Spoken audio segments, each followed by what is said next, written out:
Olá, meu nome é Aldo Lucion, eu sou professor do Departamento de Fisiologia da URGS e eu gostaria de analisar nesta aula com vocês a somestesia, ou seja, as sensações somáticas. O objetivo da aula, em primeiro lugar, é analisar os tipos de sensações somáticas. Em segundo lugar, analisar a transdução do estímulo, a transformação do estímulo numa atividade elétrica própria do nosso sistema nervoso. O terceiro ponto da aula trata do mecanismo de adaptação do receptor, uma propriedade importante dos receptores sensoriais somáticos. E o quarto e último ponto desta aula, eu quero enfocar nas diferenças em que há entre o potencial receptor, ou seja, a atividade elétrica de membrana que ocorre no receptor, e os potenciais de ação. Eu inicio a aula com um vídeo em que vocês podem ver o resumo de tudo que nós vamos tratar nesta aula. Posteriormente, eu elaboro cada um desses pontos. Então, vamos lá.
Então vamos analisar mais detalhadamente cada um dos pontos, dos objetivos desta aula.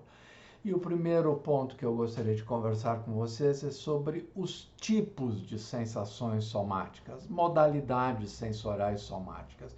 É apenas uma descrição do que vem a ser sensação somática. Então, as sensações de tato e pressão, que são do nosso dia a dia, elas são sensações somáticas. O estímulo que desencadeia a sensação de tato ou pressão é a deformação da pele. Os receptores são vários tipos de mecanorreceptores localizados lá na derme, às vezes alguns mais profundos e outros não tão profundos assim. Mas são mecanorreceptores. A propriocepção. A propriocepção é uma sensação muito importante, é uma informação sensorial somática muito importante que nós vamos analisar mais detalhadamente em outras aulas. Os estímulos da propriocepção são o comprimento, a força que os músculos esqueléticos fazem. Nós temos receptores que detectam tanto o comprimento do músculo quanto a força que ele está fazendo.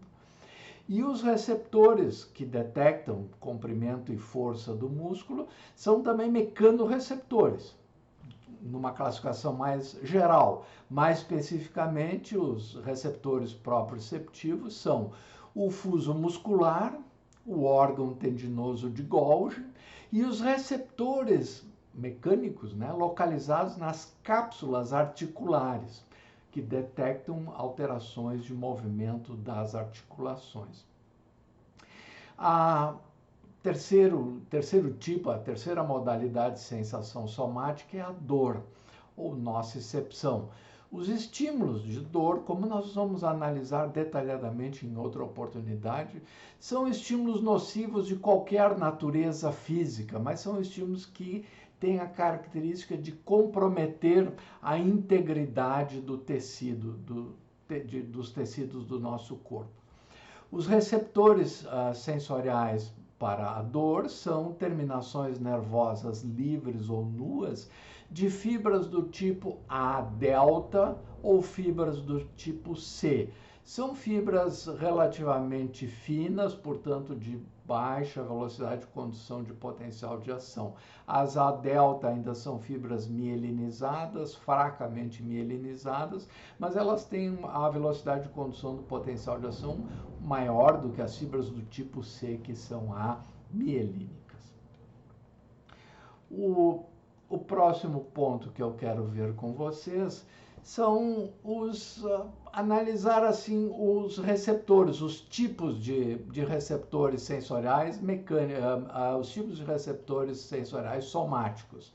Então, existem receptores sensoriais somáticos que são ativados pela própria deformação da pele. Então, aqui está a membrana celular. O tracionamento dessa membrana celular permite a entrada de íons através de canais de membrana, que são esses canais que estão aqui.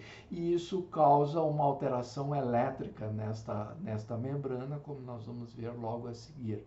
Então, primeiro, o tracionamento da própria membrana celular sobre o canal, que é uma proteína transmembrana, ou a existência de proteínas contráteis, como essa que está aqui, são proteínas contráteis, do tipo das proteínas, por exemplo, que nós temos lá nos músculos esqueléticos, que também elas podem mudar de forma e, com isso, alterar o comprimento dos músculos. Aqui, no caso, essas proteínas contráteis, por ação do estímulo, elas podem se contrair tracionando partes do canal no sentido de abrir este canal, retirando esses portõezinhos que estão fechando aqui o canal.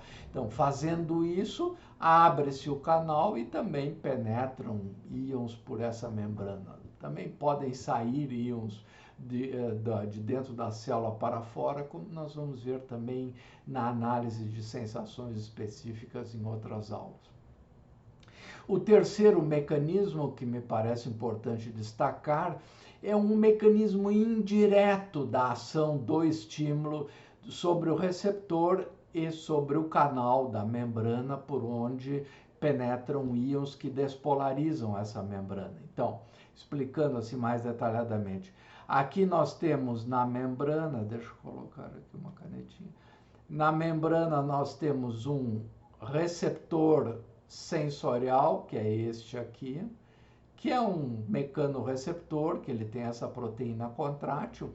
Esse receptor sensorial, quando ativado pelo estímulo, ele desencadeia dentro da célula uma série de mecanismos bioquímicos intracelulares, que essas alterações intracelulares é que desencadearão a abertura de canais na membrana. Portanto, não são os receptores sensoriais propriamente dito que permitem a passagem dos íons, mas eles permitem a passagem dos íons através desse sistema intracelular que muitas vezes se chama de segundo mensageiro, ou seja, existe uma cascata bioquímica intracelular que acaba abrindo o canal e também permitindo a entrada de íons e, portanto,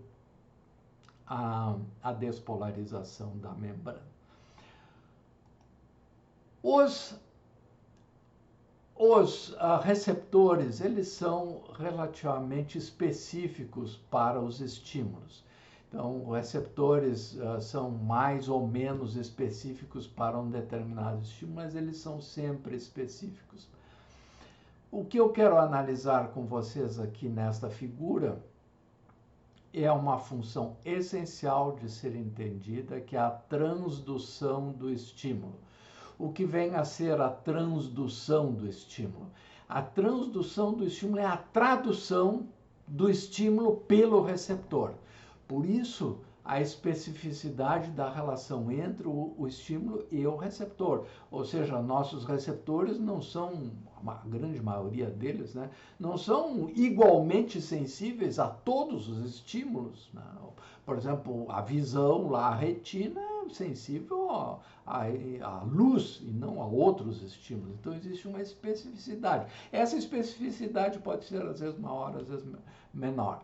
Mas a relação entre o estímulo e o receptor é que gera um sinal neste receptor. O que significa concretamente transdução do estímulo? É a tradução de uma linguagem, de uma forma de energia, que são os estímulos, numa linguagem, numa língua, num código próprio do nosso sistema nervoso, que são alterações de potencial de membrana. Então, esse é o código do nosso sistema nervoso, aquelas alterações, despolarizações, por exemplo, da membrana, isso é a linguagem do nosso sistema nervoso. O estímulo, que ele funciona como um tradutor, ele traduz uma forma de energia, por exemplo, energia mecânica, energia luminosa, energia sonora aqui no aparelho auditivo, energia química, se a gente coloca uma substância química lá na boca, por exemplo. São vários tipos de energia. O que os receptores fazem? Eles transformam eles traduzem essa linguagem do estímulo numa linguagem própria do nosso sistema nervoso, que são as alterações de polaridade da membrana. Nessa figura aqui eu quero analisar mais detalhadamente essa relação do estímulo e do receptor.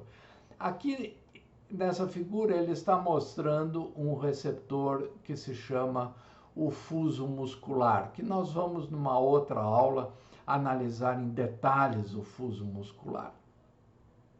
Mas aqui ele só para mostrar o fuso muscular é essa estrutura aqui, e nós temos, como qualquer receptor, nós temos uma via aferente de primeira ordem que está aqui no fuso muscular, que é o receptor. Então, nessa extremidade aqui, a extremidade receptora desta fibra sensorial de primeira ordem.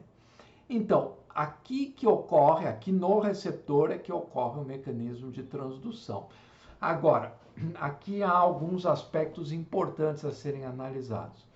Aqui na figura, logo abaixo, eu gostaria que vocês prestassem uma certa atenção, nós temos aqui o potencial receptor, nesta parte aqui da figura, que é o que ocorre aqui no receptor, ou seja, a atividade elétrica na membrana do receptor. Aqui, nesse item B, nós temos o que ocorre, né, do ponto de vista elétrico da membrana, na zona de gatilho e ao longo do axônio dessa fibra sensorial de primeira ordem. E aqui mais adiante, nós temos todo o potencial de ação sendo conduzido até o seu terminal, liberando aqui o neurotransmissor sobre uma outra fibra que está aqui, que ele não mostra, que seria uma fibra aferente de segunda ordem. Então, esse neurotransmissor aqui é liberado sobre essa fibra de segunda ordem. O que eu quero destacar aqui para vocês é este ponto inicial. Aqui mais à esquerda da figura, nós temos o estímulo, as características do estímulo. Um estímulo, basicamente, ele pode ter a variável dele duração, ou seja, ele pode ter uma duração maior ou menor, ele dura mais tempo, ele persiste por mais tempo, e ele pode ter uma amplitude, ou seja, ser um estímulo mais forte ou mais fraco. Então, esse estímulo aqui é uma onda quadrada, assim, bem definida, ela tem essa duração e essa amplitude. O que ocorre no receptor? No receptor nós temos um potencial receptor, que neste caso aqui é uma despolarização desta membrana aqui do receptor. Esta membrana do receptor se despolariza. Esta despolarização da membrana do receptor é o potencial receptor, que não é, o potencial receptor não é a mesma coisa que um potencial de ação. O potencial receptor tem características elétricas da membrana diferentes do potencial de ação. O potencial receptor, como o nome diz, é o potencial da membrana do receptor. Esse potencial receptor, ele é diretamente proporcional à intensidade do estímulo. Ou seja, se nós aumentarmos a intensidade do estímulo, esse potencial receptor também aumenta. Se nós aumentarmos a duração do estímulo, o potencial de ação também, o potencial receptor, perdão, também aumenta a sua duração. Então, este potencial de receptor, ele está intimamente ligado às características do estímulo. Ele respeita as características do estímulo. Ele não é um potencial de ação, porque o potencial de ação, como vocês imagino que vocês saibam, ele respeita os potenciais de ação numa determinada fibra nervosa. O potencial de ação respeita o que se chama a lei do tudo ou nada, ou seja, ou ele existe ou não existe. Quando ele existe, ele sempre tem a mesma amplitude, diferente do potencial de receptor, que pode ter amplitudes diferentes dependendo da intensidade ou da duração do estímulo. Essa é uma diferença importante. Além de diferenças da geração dessa despolarização aqui, da despolarização a geração da despolarização no receptor é diferente da geração do potencial de ação aqui na fibra nervosa. Nesta região da fibra nervosa aferente, desse axônio, nós temos um potencial de ação com inversão de polaridade.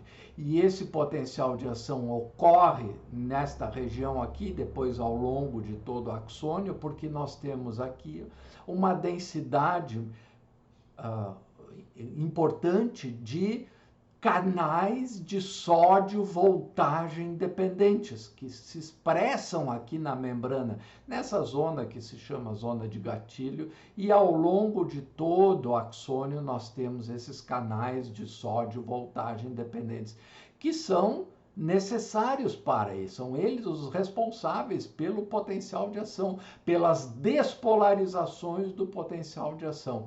Aqui na membrana do fuso muscular, aqui no caso a membrana do receptor, não só aqui do fuso, de qualquer receptor, a quantidade, a densidade desses canais de sódio voltagem dependentes é pequena.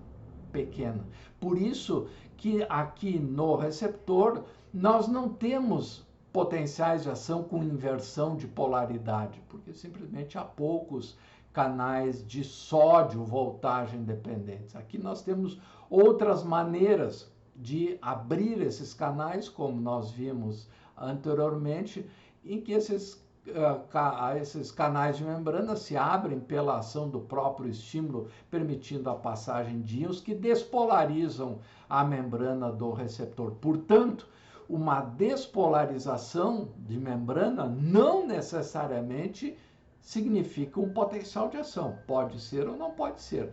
Se o estímulo for suficientemente intenso para atingir o limiar de excitabilidade, essa linha tracejada aqui mostra o potencial limiar, ou seja, é um valor do potencial de membrana que o estímulo deve atingir e ultrapassar para que sejam acionados aqueles canais de sódio voltagem dependentes.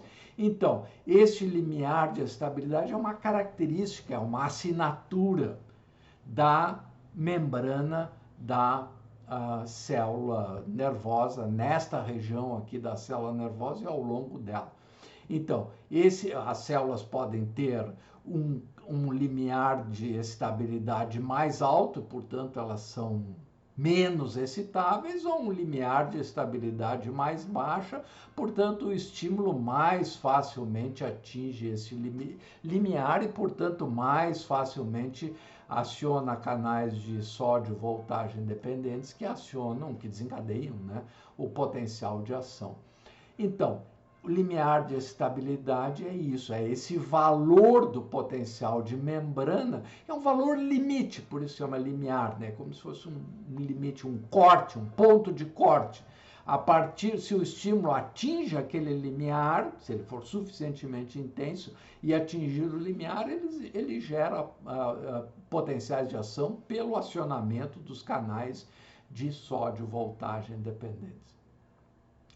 Então, e depois, ao longo de toda a membrana, os potenciais de ação também são conduzidos, e todos eles, assim, pela abertura de canais, né, de sódio voltagem dependentes.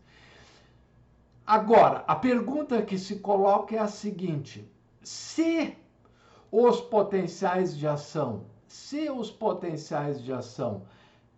têm sempre a mesma amplitude, como é possível a gente perceber estímulos de maior intensidade, se o potencial de ação sempre terá a mesma amplitude? Aqui entra a variável frequência, ou seja, o que eu quero dizer, um estímulo de maior intensidade vai desencadear um maior número de potenciais de ação por unidade de tempo nesta via aferente aqui sensorial. Então, quanto maior a intensidade do estímulo, maior será o potencial receptor e maior será a amplitude do potencial receptor e maior será a frequência de potenciais de ação. Então, quando o nosso córtex cerebral recebe um bombardeio, ou seja, uma frequência grande de potenciais de ação, significa, ele interpreta, né, de que o estímulo é mais intenso, ou também mais duradouro, ou seja, se o estímulo for intenso e também de uma duração maior do que anteriormente, essa variável frequência e duração frequência e duração do estímulo se reflete na amplitude e também na duração do potencial receptor, que se transforma num aumento da frequência de potenciais de ação aqui ao longo da fibra sensorial aferente e, portanto, da liberação de mais neurotransmissor, como nós vamos analisar nas aulas de sinapse. Então, isso é muito importante, isso é a transdução, a relação entre os estímulos e a informação que trafega pelo nosso sistema sensorial, que são esses potenciais de ação que finalmente chegam lá no nosso sistema nervoso central, onde elas são processadas. Então, que é o que mostra aqui, isso do ponto de vista gráfico, quanto maior a intensidade do estímulo, que está aqui neste eixo aqui, tanto maior será a resposta neuronal, ou seja, tanto maior será a resposta neuronal, ou seja, a frequência de disparos de potencial de ação é maior, e também o que vai ocorrer lá centralmente, lá no nosso córtex cerebral, é uma percepção cada vez mais intensa daquele estímulo. Então, estímulos de maior intensidade e ou maior duração geram um número maior de potenciais de ação, e isso é percebido pelo nosso córtex como uma intensidade maior daquele estímulo. A adaptação dos receptores. O mecanismo de adaptação dos receptores é uma propriedade dos receptores e é muito importante no processamento sensorial. Nesta figura aqui, eu gostaria de analisar mais esta relação entre o estímulo e o receptor. Enfocando nessa parte de baixo aqui da figura, em que nós temos aqui na parte mais inferior, nós temos o estímulo, são todos estímulos de receptores somáticos. Então, esses estímulos, neste primeiro exemplo aqui, que é esse corpúsculo de Meissner, nós temos o estímulo que tem essa característica, é um estímulo que tem um início e ele dura, ele tem uma certa duração e enquanto ele dura, ele tem a sua intensidade é sempre a mesma, ou seja, não há alteração da intensidade do estímulo. Qual é a resposta do receptor, que é o que nós vemos aqui em cima, nessa parte de cima da figura? Nós vemos que o receptor, ele dispara, ou seja, ele se despolariza apenas no início do estímulo ou lá no final, ou seja, on e off, ou seja, quando o estímulo inicia, on, nós temos um aumento do disparo de despolarizações aqui nesse receptor, que gerarão potenciais de ação por esta via aferente aqui, sensorial de primeira ordem. Então, por aqui trafegam potenciais de ação. Quando o estímulo é retirado, ou seja, quando o estímulo é retirado, nós temos também a geração de uma despolarização pelos receptores.